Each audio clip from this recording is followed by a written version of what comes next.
Welcome to Top of the Perch, reporting live from this beautiful stadium. Even though this isn't live, I feel like that's just what a lot of people say, reporting live. Tottenham 2, Sheffield United 1.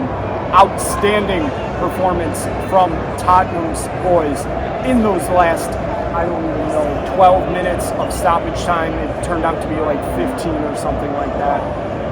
Sheffield United play an absolutely terrorist style of football. They need to go back to the championship where they belong. Paul Heckenbottom needs to go back where he belongs. But Tottenham, 2 goals in stoppage time, 1 with Richarlison, 1 with Dejan Kulusevski. The limbs here, absolutely fantastic. Tottenham come away with the victory. It's just absolutely mind-boggling, this result. Tottenham just couldn't get past that Sheffield United back line the first 90 minutes, and now here we are. Who knows how long later, and they get the victory here today in North London. So let's take a look at some of the stats from this game, and the stats really do tell the story of this whole game. Starting with the possession, Tottenham had the ball 70% of the game. Sheffield United had it 30%. Just goes to show the absolutely dead, fossil, terroristic football that they play. It's just ugly. They want to waste as much time as possible, hope for a 0-0 draw, and get a point out of it. And if things don't go their way, they're just going to waste even more time on you. You look at the shots. Tottenham had 28 total shots compared to Sheffield's 7. Tottenham had 10 on target and Sheffield only had 5. At least Sheffield was, consistent with their shots. They were getting them on target. Most of them. Only 2 of them went off target. In the box, Tottenham were really pressuring inside the box. That was at 19 compared to Sheffield's 6. Outside the box, Tottenham were at 9 compared to Sheffield's 1. So, when Sheffield, decided that they want to go in on net, it was going to be in the box.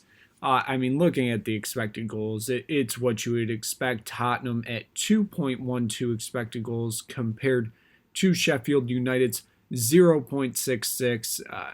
I can't really argue that. Like I said, most of that probably came from their actual goal by Hamar in the 73rd minute, which was just a ridiculous goal that somehow went in just because it dinged off the post. Then we get to passes. Once again, it's what you're going to expect. Tottenham at 620 passes with 545 of those being accurate, so that's just right about 88%.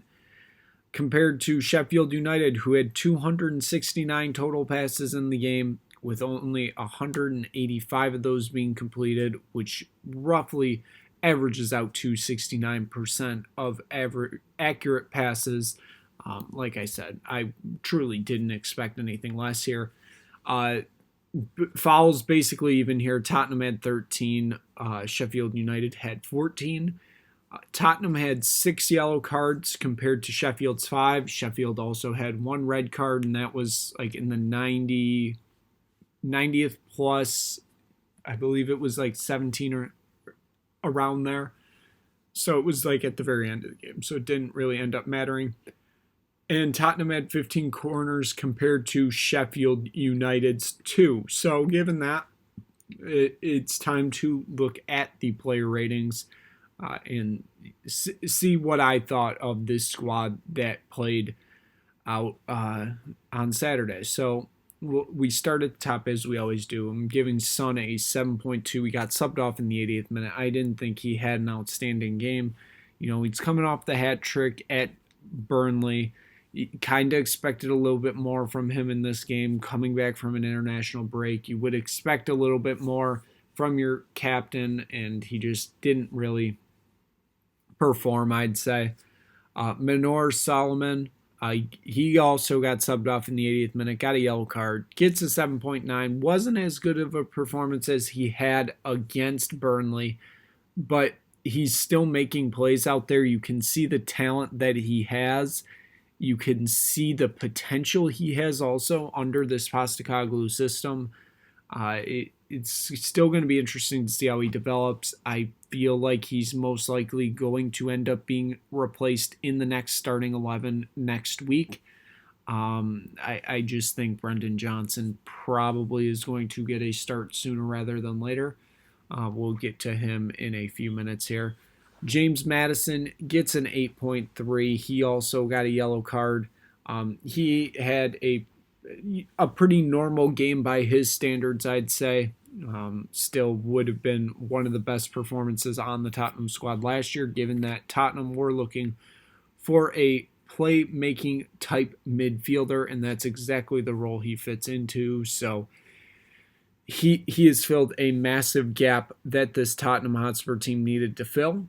Dejan Kulusevski, who scored the winning goal in the 90th plus 10 in stoppage time. He scores that game-winning goal. He gets an 8.5. He does get the man of the match for scoring that goal. Just an absolutely outstanding goal. He had a really good game. I mean, he kept getting in on net. He had a few good opportunities that he just couldn't convert on before that goal. He's doing much better than he did last year under Conte, even though he kind of broke out under Conte 2 years ago, that would have been now, or 2 seasons ago. He's starting to develop into this system, and I think his role right now as that, playmaking right winger / right midfielder type hybrid player, I think he's really fitting into that well.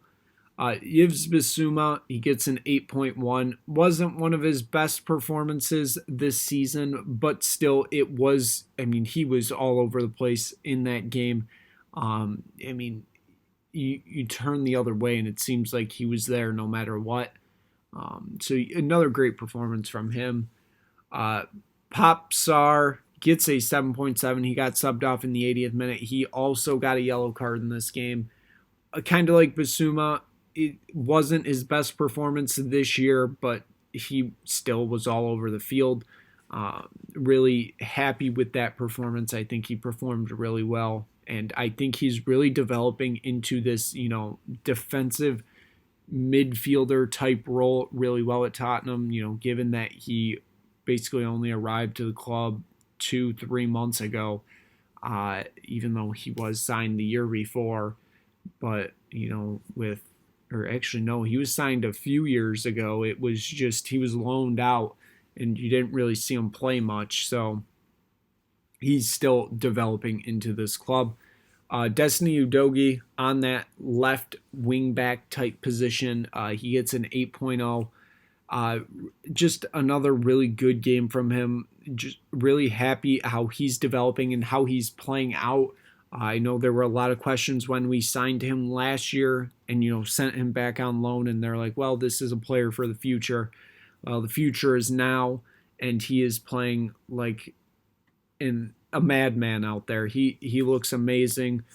He does make a few mistakes, but that's kind of expected. It's only his 5th game ever playing in the biggest league in the world, so not really surprised there. Mickey Van de Ven, he gets a 7.2. He got subbed off in the 90th minute.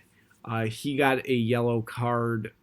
A 7.2, feel like it's a little harsh, but he's still putting on good performances that I think are helping that Tottenham back line. He's better than any other option that they had.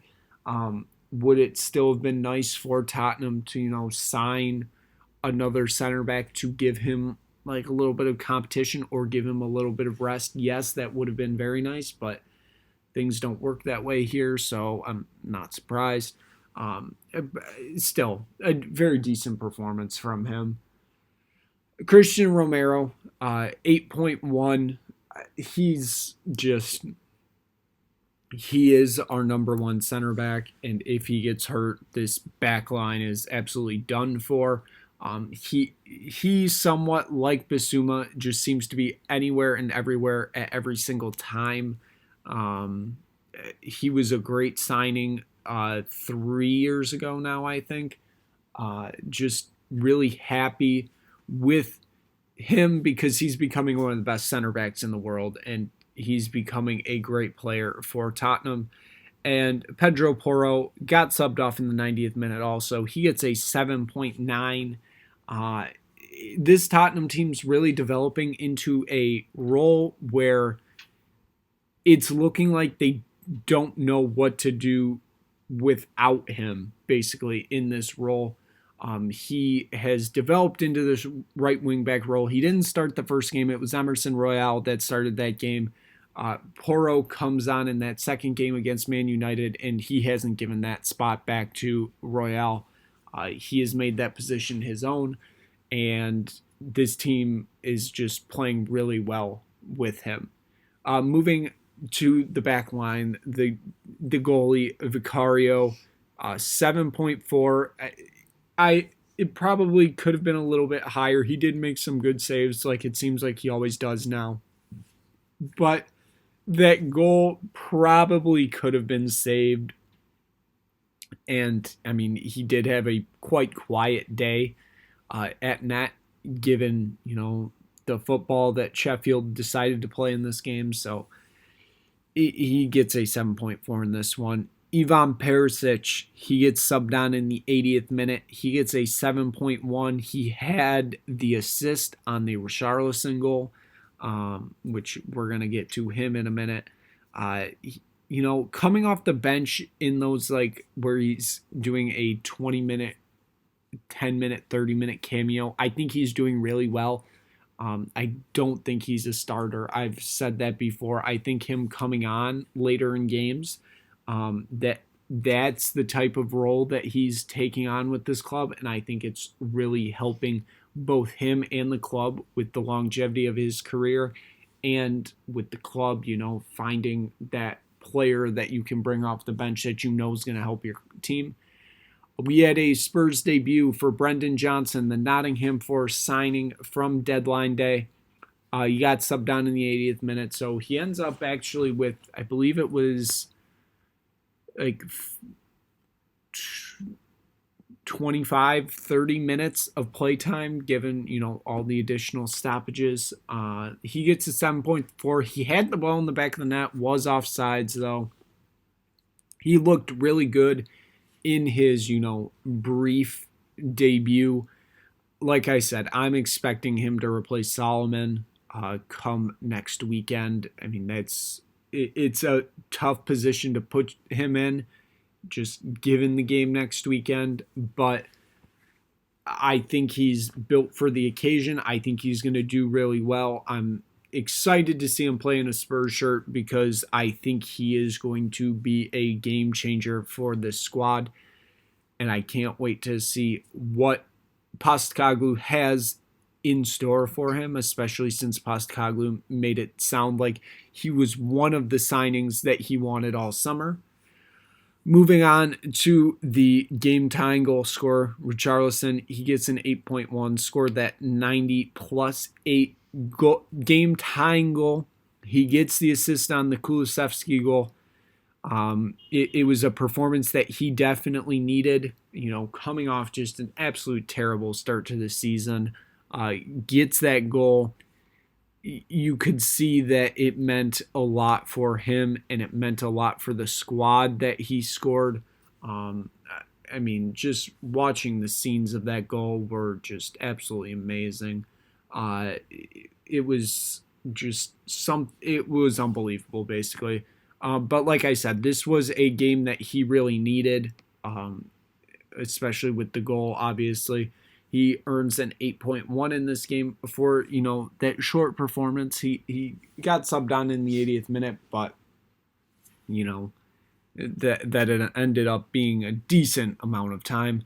Then Royale and Højbjerg, even though they got subbed on in the 90th minute, there just wasn't enough there to rank them. I gave Postecoglou an 8 because, yes, it was a very good performance from him. I just didn't get why subs started in the 80th minute. I feel like we could have done it a bit sooner and got some players some more playing time. But as he explained in the post-game press conference, he knew that there was a lot of stoppage time coming, so he didn't want to make those subs too early, which I completely understand. But I still think that we could have done it a bit early and, not left the heroics for the last gasps of, 12 minutes of stoppage time. So given that, that is going to be it for this one. Hopefully you enjoyed this episode of Top the Perch, including, that beginning feature of me being there, obviously. So hopefully you enjoyed this one. We will be back next week, a very large match next week. We are taking on Woolwich Arsenal, of course. It's going to be one of those games. It is going to be one of those games. So make sure you tune in for when we do that recap coming up next week. Should be an entertaining week, as it always is. So thank you so much for watching. If you just stumble across Top of the Perch, make sure you hit like, make sure you hit subscribe, make sure you tell anybody you know about it. We will be back next week for a North London Derby review of Top of the Perch.